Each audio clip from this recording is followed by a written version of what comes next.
গতকাল থেকে গুঞ্জন শুনতেছি যে স্বরাষ্ট্র উপদেষ্টা নাকি পদত্যাগ করবে।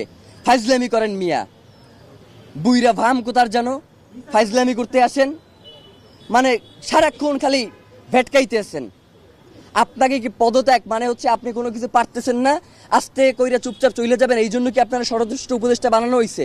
ওই জায়গা দিয়ে আপনি লড়তে পারবেন না। আপনার পুরো এই ঘটনার সাথে কারা কারা জড়িত এইটা নিশ্চিত কইরা আপনি এইখান থেকে যাইবেন, এর আগে আপনি কোনো জায়গায় যাইতে পারবেন না।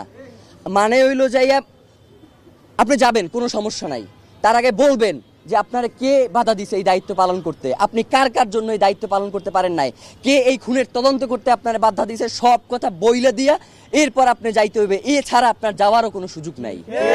এবং ডক্টর ইউনূসকেও আমরা বলতে চাই যে বাংলাদেশের জনগণ আপনাকে প্রধান উপদেষ্টা বানাইছে এই জনগণের স্বাধীনতা সার্বভৌমত্বকে টিকিয়ে রাখার জন্য। জানাজার মাঠে আপনি বলেছেন যে আপনি শরীফ ওসমান হাদিকে ধারণ করেন, কিন্তু একবারের জন্য আপনি জানাজার ময়দানে বলেন নাই যে খুনের বিচারের ব্যাপারে আপনি কি করবেন। মানে এই যে এত বড় একটা হত্যাকাণ্ড হইল, এর বিচারের জন্য আপনি কি কি পদক্ষেপ নেবেন সেইটা আপনার মুখ থেকে আমরা শুনতে পারি নাই।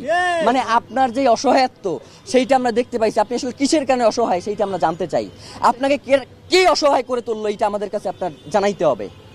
মানে এইটা না জানাইয়া তড়িঘড়ি করে নির্বাচন দিয়ে এরপর আপনি চলে যাবেন, এইটা হবে না। নির্বাচনের আগে বিচার নিশ্চিত করতে হবে, এরপর নির্বাচনের আগে কোনো নির্বাচন হবে না।